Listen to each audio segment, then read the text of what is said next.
What is going on, guys? Welcome to another episode of the Next Gen Pod with me, my guys, Joe Tipton, Jamie Shaw of Rivals. Jamie, how you feeling today?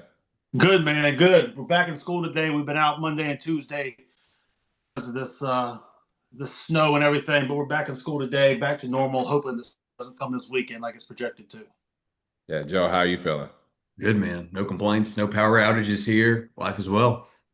Yeah, no power outages my way. I've been stuck in the snow from Friday to like yesterday. I actually went and watched my first high school basketball game. I was ready to get out there and drive on the roads. I had to be careful with the ice. Who'd you go But see? Dynamic Prep, they played. They played yesterday. Today I'm gonna go see U of H and TCU. That's gonna be a fun one. So Is yeah, Dave the Punchback? I think he is. I got to find out. I actually He's got had to. a good year. Yeah, he's had a really good year. He was out with the flu against Yeah. Baylor, but hopefully he's back. They'll need him tonight, especially against U of H. How's Dynamic? Really good, really good. I mean, I think that to me, in my opinion, like probably the best team in the country right now. Like them Inspire, but they're getting the rust off. I mean, it's hard. Like no one has been able to practice or go to school in like 4 days, so Yeah. it was rusty. They were down double digits in the fourth quarter, came back and won. And it was just like they had to get the rust off. I know that's going to be a lot of kids. Like there's some games going on today and throughout the week in the high schools. Then you're just going to see a lot of rusty players out there. Yeah, the pressure they apply is hard, man. 1 through 5 and all the backups and everything, man. They just apply pressure 4 quarters. That's really hard, difficult to deal with as a high school kid. Yeah, they're just going to wear you out. They're just going to punk you at the end. And we saw that against Prolific, really. Yeah. But let's kind of get to it. We got a lot to talk about. Jamie, you released your NBA big board. I'll let you take the floor. Some of your thoughts on it. There's some late first round sleepers you want to talk about, so I'll let you have it. No, for sure. I mean, I thought more open-ended type discussion thing that we have here. But I think what we're seeing is this board, kind of this draft class develop into tiers. I think there's a very clear top 5 players kind of universally. Now, the order of those 5 might be a little bit, jumbled throughout the process, but AJ Advance, Darren Peterson, Cam Boozer, um, and then Caleb Wilson and Kingston Flemings. I think those 5 are pretty universally across the board, the top 5. And then kind of tiers within that for me, I think AJ is the clear number 1. I think Darren Peterson is the clear number 2. And then I'm going to be very interested to see how things kind of play out between Cam, Caleb, and Kingston moving forward. The positional value of a actual playoff caliber starting point guard is so high. I could possibly see Kingston moving up when it comes to preference within the draft, depending on who gets the draft and where they go. I think those 3 guys are so similar. Overall, it might come down to preference at the end of the day. But I think for me, in the top 5, kind of those are the tiers that I have of the players.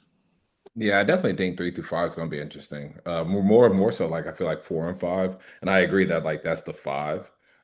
Because like Kingston, I think like the consensus is very comfortable with him at 5. But I think like I've been saying that I feel like there's another tier in him that he can reach even as the season goes on. We get to the tournament where you may hear him in those top 3 discussions. You know what I'm saying? And I think it's all about preference, kind of where the draft lottery falls. And to your point, like who really needs a point guard, he's gonna be one of those situations where people talk about draft the best available and not also fit, but like not just necessarily just fit, but he's gonna be someone that could fit both, especially for a team that needs a point guard. That will have those top 3 picks. So it'll be interesting to see. Joe, kind of what's your thoughts on that 5 that Jamie mentioned? Yeah, no, I think that's a pretty clear 5. I think we're I feel like the January 28th, we're probably the majority way through the season. So we got a pretty good feel of, how it's shaking out, but still got all of February in league play, and then we enter the NCAA tournament. But to not to derail this, but I feel like those guys get a lot of love. Want to give I have a few thoughts on maybe some guys that aren't first rounders Okay. projected to be first round draft picks, but maybe some guys that could sneak in there. And I don't like monitor the NBA drafts like the all the different sites super closely. So some of these guys might be, but I still feel like not as many people are talking about him. And first is Joshua Jefferson at Iowa State. He's averaging 17, 8, and 5 this year. He's like this 6'9" point forward, great feel for the game. He doesn't have like, fantastic athleticism, but we've seen, guys in the NBA, it's not, necessarily required. We see guys like Jokic, and then like what we saw with Braden Berris, um, against BYU, he had 29 points, 7 games this season, scoring 20 or more points. I just think he's got like an NBA ready skill set, the strength, the frame. He's super cool, calm, and collected, especially in those big games. And I like how he's really came on as of late because he started the season a little bit rocky. And then last is Dalen Swain at Texas. Jamie knows I really liked him coming out of high school. He's super underrated. He's averaging 18-7 on the season. He's a junior, but I think correct me if I'm wrong, Jamie, but I think he's super young for his grade, so he's like the age of a Yeah, sophomore. yeah. But he's 6'8", super versatile, gets to the rim. I think if he develops a 3-point shot, he's gonna be really scary. Going back to Braden Berris, I mean, and we all watched the BYU and Arizona game. Um, how do we feel that like is Braden the best the NBA prospect that Arizona has? Jamie, what's your thoughts on that? I think Arizona has a very interesting outlook in the fact that they could potentially have four-ish guys drafted this year. When you got Karshikov as well as Krivas, um, and then Berries and Koa Pete in there. I think Berries right now is creeping up because it took him a little while to get adjusted. It makes sense. Arizona had a unique mixture of players, guys coming back, international guys coming in, true freshmen coming in, and mixing them together. It took Berries a little bit of time to get started, but of the last 11 games, 13 games, I believe, he's led them in scoring 6 different times. He's really taken the role of featured player very well, and that's one of the things why I liked him so much coming out of high school. At Roosevelt High School in California was his positional size, but also he could dribble, shoot, and pass to an advantage. He was okay being a complimentary guy, but he was also okay being the guy. Great frame, great length, very strong with the ball in his hands, and he can knock down shots at multiple levels. I think if he continues with this consistency, yes, I do think that he could be the highest player. I think I have him right now, number 20 on my big board. But there's a lot to like with what Braden Berries has, and as he continues to show that consistency, once teams have his scouting report, how does he counteract how they try to defend him moving forward, and what does that look like going into the tournament? Because this Arizona team is loaded right now. I mean, they're too deep at every position. Playing physical and all this type of stuff. Braden Berries has ascended to the top of that rotation. What does that look like moving forward for him, and can he find that consistency? I think there's a lot to like there potentially with him. Yeah. Joe, like kind of Jamie's point of how he's ascended. I think he'll have opportunity. Arizona has a chance to win a national title. Obviously, they're number one team in the country. Do you feel like a big tournament by Braden puts him in lottery discussion? Yeah, I think so. I think just the way he's playing right now and how he's continued to play, he's shooting it really well. You saw the BYU game, he's getting to the free throw line. And he's just so mature. Like he doesn't feel like any of it phases him. Like you always watch like or I do like players like facial expressions like do they look nervous and some players like kind of you can tell like they'll play it up a little bit like oh like you can tell like deep down they're nervous but like Braden's just like oh I'm just like playing in the backyard right now like I'm just chill so I think he's like his maturity is going to take him a long way and it wouldn't surprise me at all if he ends up in the lottery because it feels like we were talking about at least entering the season Cole Pete is kind of being that top 10 guy and even watching his that game against BYU, it's like that was like Braden Berries and even Jaden Bradley. You can see more of the kind of the glaring errors in Koa's game and sort of the things that he's lacking. But Berries definitely sold the show, and I wouldn't be surprised at all if he ends up in the lottery because obviously Arizona is going to be projected to be one of the top teams to compete for a national title, and they're almost surely going to have a pretty big run in March. And you Joe, can I see saw. in the past, like, teams that go on, Walter Clayton in Florida, like what he was able to do in the tournament, how it impacted his draft stock could also be lead to an increase in Braden's stock as well. Joe, I thought a player that you mentioned, Dalen Swain, is one that I'm very fascinated with as well. I snuck him in kind of on the back end, I think number 26 or so on my big board to start off with. But there's a lot of value there that he brings. I 100% agree with you. As a secondary ball handler, a secondary initiator, he's a guy who can make process plays with the ball in his hand for multiple levels in the half court. Very adept passer. You know, when he was at Afrocentric High School in Columbus, Ohio, he was the primary lead guy at 6'7". Now he's put on weight. He's kind of an off-ball second side guy when it comes to what he's doing at Texas, but the efficiency that he plays with. Obviously, there's going to be a question mark with the shooting aspect of it, but there's so much that he brings with the upside of his defense. 1.9 steals per game right now. The ability to get into the passing lane, slide his feet, guard up and down a lineup, the versatility there, but also the on-ball processing is very unique and very interesting with him when it comes to projecting him moving forward. These teams going forward multiple players on the floor who can both defend versatilely and make plays with the ball in their hands. Dalen Swain's somebody you can put the ball in his hands and have him make a play for his teammate better as a kind of a secondary type of initiator. I think he's a very intriguing prospect who could continue to make a rise as people start to dive into film and kind of get to know what the complexities of him as a person is. I think he's somebody who could continue to rise potentially with the archetype that he brings. Yeah, I agree. That archetype, with just with versatility and be able to be like a secondary ball handler and kind of and show like some playmaking chops. I think those type of guys, if you got them late first, you know, you're talking about a playoff contending team or a title, maybe a title contending team. That's someone that you have like that. That brings a lot of value as we kind of going into the trade deadline, the NBA. You're looking at guys that are like potentially added to like these trades that are like late first round guys are really high value, like they're second round guys, but their value, like their contracts are really good, and they're added to like pieces and like for their team to bring in a superstar and stuff like that. Not saying Daryl Swain is going to get drafted to be part of a superstar trade, but like those are the type of assets that you draft that are productive, that have long NBA careers that you're getting at a not a crazy price as we know how the salary cap is right now with the first apron, second apron, luxury tax. Like I think someone like Daryl Swain, like even though the 3-point shooting comes in question, the versatility on defense, the ability to handle and make plays, once he becomes more of a respectable 3-point shooter, then what do you have? You know what I mean? And then continuing along with that too, Ani, you know, you talk about the value of guys, you know, 3-4 years in the rookie contracts and everything.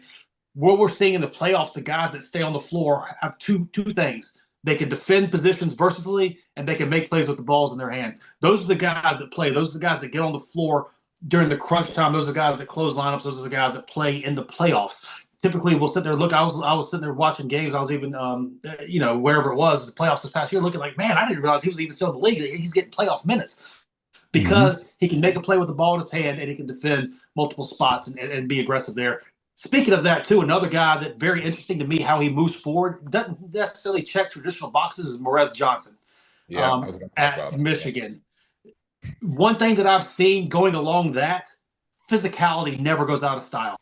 It doesn't matter what it is, you do in the NBA, at the highest levels of basketball, physicality never goes out of style. He's somebody that is maybe he's in the conversation as the best rebounders in college basketball. He can defend multiple spots on the floor, slide his feet. He can open his hips. He can get down, drop down, act as a weak side rim protector, do all that. And he's incredibly efficient on the offensive side of the ball. Over 70% from two this year, field goal percentage wise. He's also over 70% from the free throw line, which is intriguing. Does he have touch moving forward? Could he extend that out a little bit? But then there's also the 13.7 box plus minus and 16.5 rebound percentage as well. He's somebody that pulls gravity kind of as a around the rim finisher, but on the defensive end of the floor and what he brings, adding possessions to the game, rebounding wise, defensively, Morez Johnson is somebody that, as Michigan, another top three team that's going to get a lot of exposure as they continue to play these big games. You dive into the film of what he's bringing to the floor, the physicality that he brings, and how valuable he is to this Michigan team. He's somebody I can also see that rises up draft boards. Coming, you know, kind of in the exact same way as Dalen Swain that we talked about with what he's able to bring. Yeah, and then same with like Braden Berris. I mean, has 17 and 12. versus Nebraska in their win. To your point, like the rebounding, like just how well he's rebounding the ball, like arguably the best rebounder in the country. Hit his play finishing. I think there's some upside there, like in the short roll, we kind of seen like attack and finish, but just his motor and his toughness is something that is valuable to teams. I think he's someone that will continue to move in the rankings. To your point again, also with like the free throw shooting, 79% from the free throw line, shot 61% last year off the same amount, like same volume, like 3.4 last year, 3.9 free throw attempts per game. So I think like there's like when you see guys those indicators like of noticeable improvement each year, like it'll be interesting to see what Morris Johnson looks like 2 years from now, right?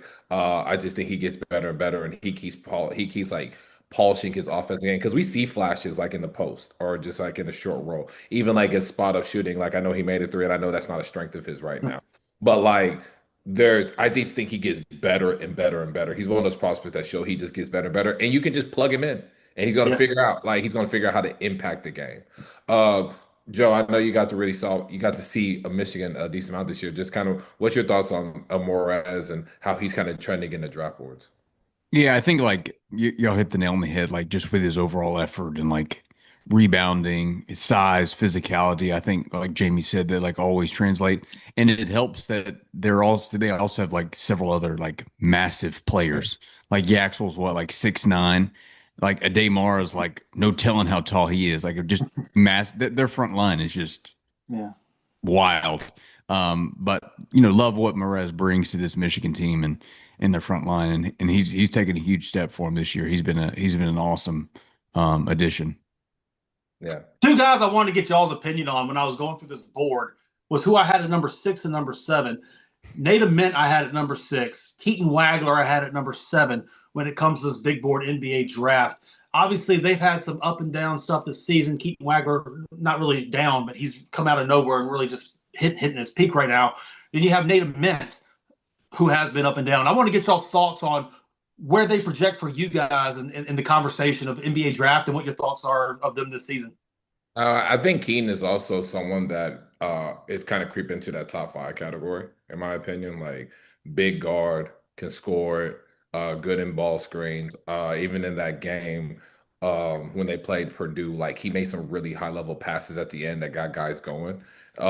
He's a gamer, but he's like a big guard that can score, play make, fine defensively. I think there still needs to be work there, but it's not bad. Like I think a lot of the freshmen need work defensively. Like to be honest with you, like sometimes they get lost. Like I seen Kingston get lost like off ball and stuff, and we talked about like A Cuff and all of them. But I think he's gonna be an above average defender in the NBA. He's a big guard. He can shoot it. He's scoring at a high clip. And that positional size is huge. Talking about the NBA when you talk about switching, we can get into the playoffs, how much switching and guarding is important, and then shot making as well. I think you look at someone like King at his size, that I think he's in a top five category. And Nate Met, for me, like, I was talking to Marl Morgan at Tennessee, and he said, like, I feel like Nate is gonna not necessarily struggle, but have his up and like downs in the first half of the season. But in the second half, he's gonna start really coming along, just getting used to the physicality and the speed, right? And I think we saw that, like, and especially that Alabama game was a perfect example of like how he was just raising up, shooting over guys, kind of bringing the ball up the court off a rebound, and just like using the size advantage, like in the mid post and stuff. I kind of like that, like having him 6 and 7, like those, like someone like him and Keaton, you like they I think Keaton more so than Nate, but Nate 6'10", he's figuring it out. I'm always like in the evals, and I know all of us is kind of the same as when like if this is how he's improved from November to January, what does January to November next year look like, or even January to June? Like that's like if he's improving at that rate, what does it look like later on? And so I think you got two really promising prospects. Even with Keen, like you said, Keen is now really hitting another stride, like going to another level. What does it look like, a year from now? And that's where those guys still are in that top five conversation still. Through 9 Big Ten games, Keaton Wagler's averaging 21 points, 46% from three on 7 threes a game, and 5 assists. He's showing incredible just a secondary option, a guy who pulls gravity but can also make a play if there's a matchup there, find advantages. Really impressed with how he's hitting his balance points, finding his spots. Really impressed also with how he plays off of other players. This Illinois lineup's a good one. Kylan Boswell, Andre Stojakovic. You have Merkovic and Ivisic and Jake Davis. And there's so many players on this team, how he's able to continuously find a role depending on the lineup, pull gravity, and still be able to make plays and all that stuff. He's just an awesome, kind of almost, if he continues to project this way, a high floor guy, low maintenance, that plays efficiently. Joe, what have you seen from Keaton? Yeah, what he did to Purdue, oh my God. At Purdue, 43 points, 9 threes. I mean, obviously nobody really knew who he was coming in. He's one of the best stories in college basketball this year. I would be stunned if the Illinois staff, I'm sure they thought he was going to be a good player, but I would be surprised if they thought he was going to be this level of player, or even like a regular contributor as a freshman. So for him to come in and be the best player on the team, and I don't even think they have Kylan Boswell right now. So he's kind of having to fill into more of the, I think they wanted him to play more off the ball, and now he's having to fill a little bit more on ball responsibilities. But just the cojones that he has, like I just keep going back to that game that he had versus Purdue. Like that was just insane. That day in college basketball, we don't have time to get into all of it, but just what the freshmen did with those high level performances. Keaton's been fantastic, and no ego, just kind of this quiet kid that just wants to go play some ball, and he's been fantastic. Yeah, for sure. And Ament, 29 that same day, his last 4 games, he struggled to start. I think there's no other way to put it. He had his Sure. 5-star expectations came in, and he struggled to start. But over his last 4 games, 29, 17, 23, and then 17 again, 48% from the field, 38% from three, 2 assists per game. The upside is considerable. 6'10" guy who can put it on the floor to create advantages, rise up in the mid range, knock down shots consistently, create consistent, clean looks at the basket. The physicality, it took him a little bit of time. The defensive stuff, figuring out how to play off the ball a little bit as well. It just took time. But just like Ani said, the first half of the year was for figuring it out. The second half of the year is going to be what we see from him. Been in large development. I mean, these are SEC games that he's been playing these last 4, and I think it's very easy to see the considerable upside that he brings as a 6'10" person who can ball in hand create advantages, multiple levels of the half court. There's something truly there. The upside's high. That's why I kind of slid him in at 6. What do y'all think about it, Nate? What are y'all seeing from Nate? Kind of the trajectory that he's on. Yeah, I'm like a little bit more of a believer now than I was like at the beginning of the season. Like I was, I think we had one conversation and Ani asked like, would we still draft him in the top 10? And I said yes. And then he played a couple more games and I'm like, nah. Like he like he couldn't do anything, and if he did, he just like was ineffective. But I think his game against Alabama kind of opened my eyes back up to him. I'm like, okay, like maybe I need to buy some of that stock back again now that it's a little bit lower.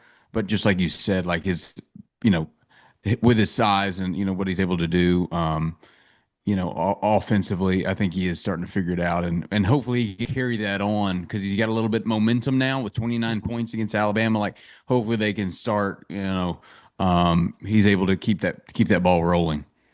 Yeah, I remember that pod. I said no as well, but I was still intrigued, especially at that time. But I was still intrigued. Like, okay, what does he look like second half of the year? Like, freshmen just they just need some time where we're seeing a lot of high level performances from these freshmen we have all season. Like, the freshman class has been great, but we're seeing even more because I think the game's slowing down for them. Is even slowing down even more, and they're being productive. And I think that's what Nate like. I like that you have him at 6. I mean, I think the way he's playing, he fits like it's a seamless fit for what it looks like in NBA. And I've said this like if he can improve that much from November to January, what does he look like another 6 months from now? And then to y'all's point about some of these freshmen having high level games, like Darius Acuff that weekend had 31 points off 68% shooting. Like I think he's having a fantastic year. He's one of the best guard prospects that in the NBA draft, and I think like I know people are always like, who's PG1, this, that, a third, but I like to me personally, like I feel like And with it, the organization that believes in him, he's going to be a killer in the league. Like I think he's someone that's really fun with the ball in his hands, and he's a very strong driver. And then Cal is really trusting him late in games. So I think we're seeing a lot of really good freshmen having good seasons, and we're seeing them kind of hit a stride and go on another level. Joe, let's get back to the grassroots side. What Let's do it. recruiting intel do you have? I know Brandon McCoy is still available, Caleb Hole. There's several other five stars that a few other five stars are still available. So just want to kind of get some recruiting intel. Yeah, so I'll just start with Bruce Branch, the third, obviously the number one ranked player in 27 before he classified into 26. Took an official visit to BYU this week. Arrived on Monday, departs today. He was there for that Arizona game, and I think they're one of the. There's some other schools that are pretty serious about him, but I think that right now BYU is kind of the front runner. Obviously, got the first official visit. He's not AJ, and I don't think the BYU staff envisions him as being AJ, but he's also but Bruce is a really good player in his own right. But just that kind of formula and that kind of similar size, somewhat of a similar player. That's their kind of pitch with Igor Dimon and now AJ and just AJ will be the number one or number two overall pick, and with Igor going in the lottery. USC, Kansas, he's got a few other schools involved. We'll see where else he goes on campus. But I think BYU is the one to watch for now. I don't, he could make a decision soon, but he's said pretty flat out that he plans to wait until after Chipotle Nationals, which is in April. So right around that time, we'll expect a little bit more from him. I know that Tyron Stokes, number one ranked player in the country, he's last I checked a couple weeks ago, he was planning on visiting Kansas for that BYU game in a few days this weekend. So I'll actually be at that game. So we'll be boots on the ground and have some things to report, and hopefully Tyron makes that trip. That's definitely one to watch because I think the Jayhawks are the leader for him as well. And then Brandon McCoy, I feel like I don't know if it's just me because I'm like immersed in it every day, but I feel like a lot of he's been so quiet and like he doesn't really want to reveal anything with his recruitment specifically. Doesn't have a list of schools. He just has some offers and just took some official visits. He says the schools that he's visited: Alabama, Arkansas, Miami, and Michigan are the schools he's visited. He told me at Hoop Hall that all schools are still in contact with him, but I do think, at least in speaking with my sources, Arkansas is probably the school to watch right now. I wouldn't be ready to rule out Michigan yet either. But he's never really had a timeline for a commitment either, so it could be a while before he makes the decision as well. I think a lot of these guys are just really taking their time. And, guys like Jordan Smith and Caleb Holt also both, might be March, and we don't have a commitment from either of them. But just kind of briefly want to talk to you guys about like a lot of these guys, a lot of these five stars want to wait and take their time. They want to analyze their roster. They want to see who else they bring in. But with that, spots do get filled up. Like, for example, we've talked about even on this pod specifically, Duron Rippey commits to Duke. And I've even said, like, does that call Jordan Smith Jr. to, potentially, also look at other schools a little bit more openly? What are y'all's thoughts on players waiting and the risk that is associated with that? And obviously I know the schools are impatient. They want to get the guys locked up with the early signing period in November. But what are your thoughts on them waiting and just kind of seeing all their options? I think it's okay. Like I think when you're at that level, it's fine. If there is a risk involved, just because. Like, I think if you're a school that you don't know kind of where you stand with the player, and obviously those players are going to command a lot of NIL money. Like, what do you do? I know the portal opens up after the title game, but still, if I'm a team and I don't know if I'm going to get Tyron or Brandon, I'm obviously right now going on plan B, trying to figure out which guys are going to hit the portal and then maybe, get that money. So I do think that's where the kind of risk is. especially if you're like if you're a school that don't know if you're going to get someone, like you can't wait on that late, right? You're going to have a secondary option, or may have to pull on that portal option or something like that. But I think those kids are have the ability to wait because there's a lot of people that are going to want them, even if a school says, "Hey, we can't wait anymore." But there's a lot that can happen. Like, I understand from their point of view, it's like, okay, what if the assistant or the coach that they're talking to leaves, or he gets fired, or what I'm saying? Like, there's just so much that will happen. As you guys know, we're hearing about who's in the hot seat. We're already hearing coaches talk about, hey, what jobs are going to be available and stuff like that. Some of those coaches may be guys that are the main recruiters for these 5-star guys, right? So it's interesting to see. I think they can do it because it's them. Like they've earned that right. They've earned where their status are, and there's going to be a lot of people in the line that will take them. But the risk is maybe there is a school you really like, but they don't know when your timeline is or if you're going to choose them. So you got to realize that they got to do what's best for them. So they decide, hey, we're going to kind of move forward to this person because we know we're going to get them and it's locked in compared to kind of waiting to see what you're going to do. Then that's where like a school that kid may actually really want to go to may not be an option because if they're not sure they're going to get you. That's just something that you got to be careful of. Yeah, I think every situation is different. I think with every kid, every situation is different.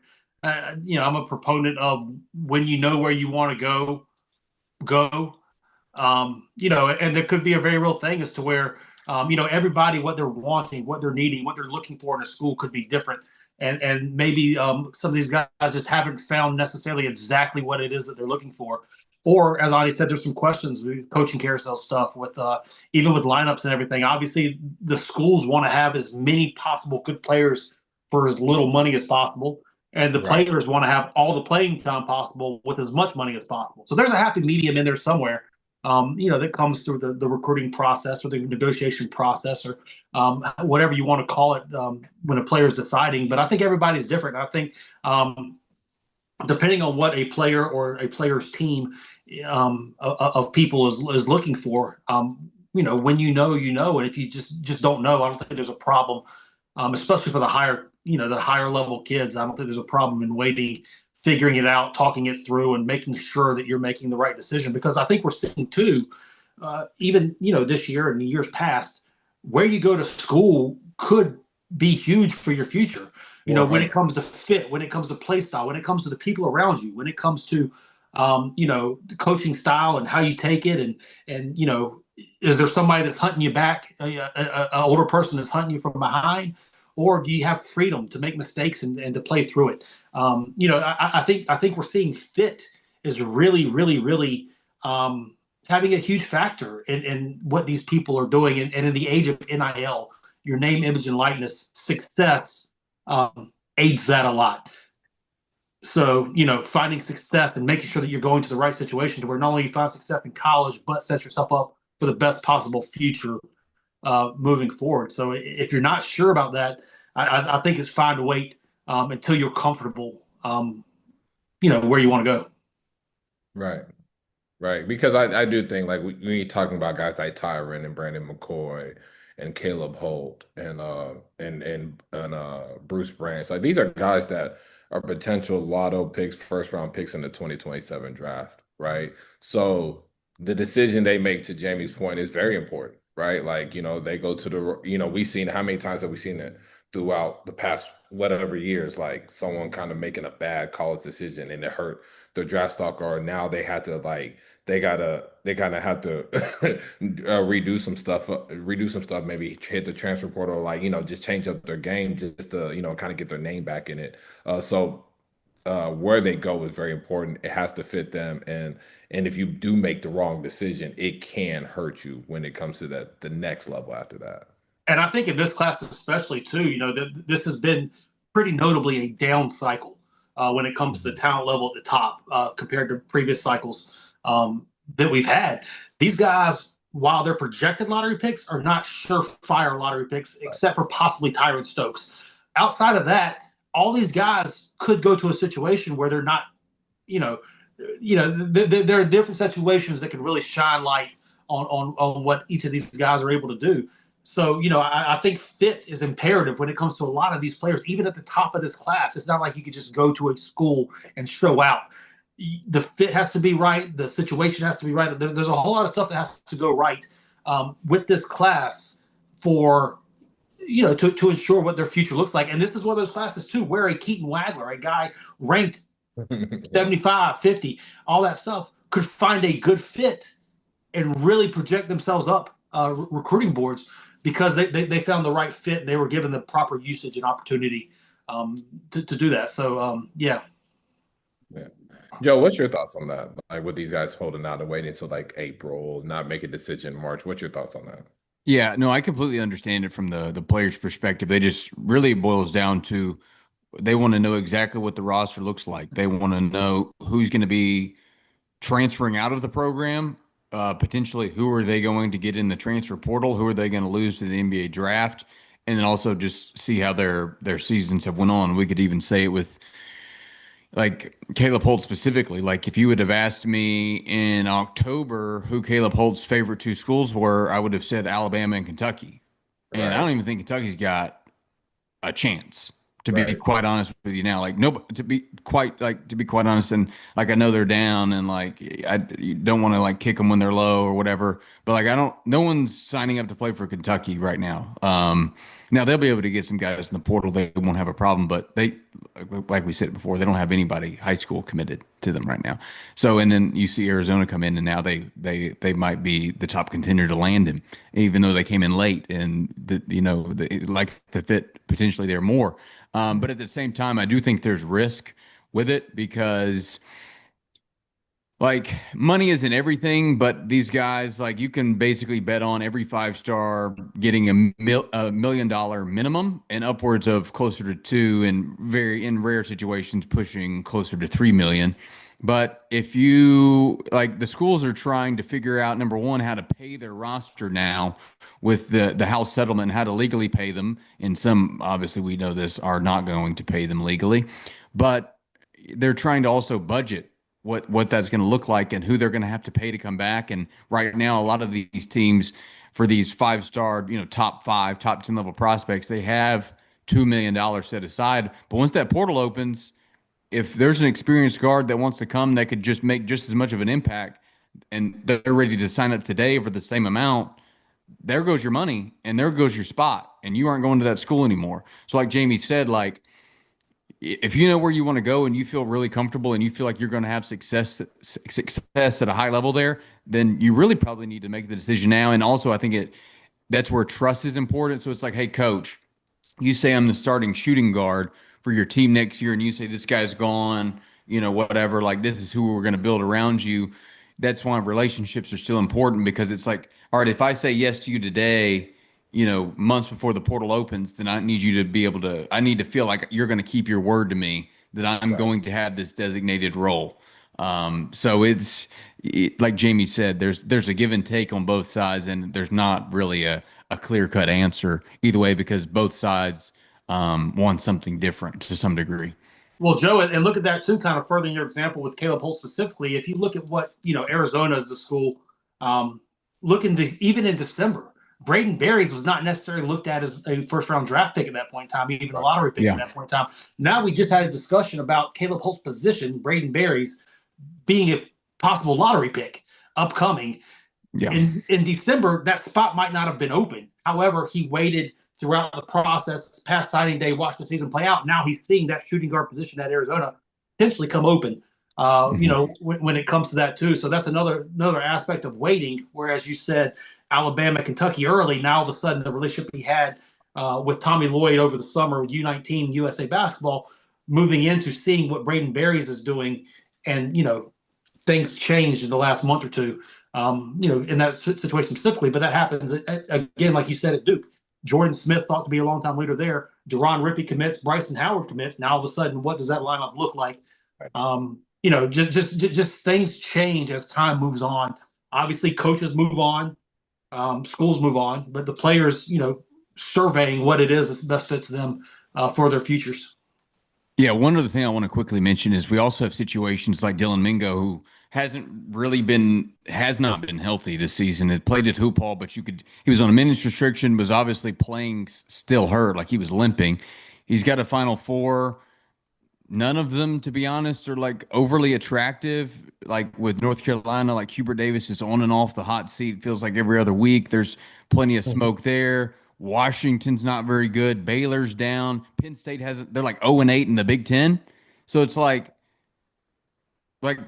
I wouldn't even like rule out that him just like seeing what other schools are out there. Like him, he has those four, but like that's also another reason why players are waiting because it's like I don't know where I want to go, and like I don't know if any of these fits are perfect for me. So maybe I should wait a little bit longer. And I'm not saying that like Dylan Mingo is reopening his recruitment. This is not Right, breaking right. news, but like it's a hypothetical, but one that could make sense.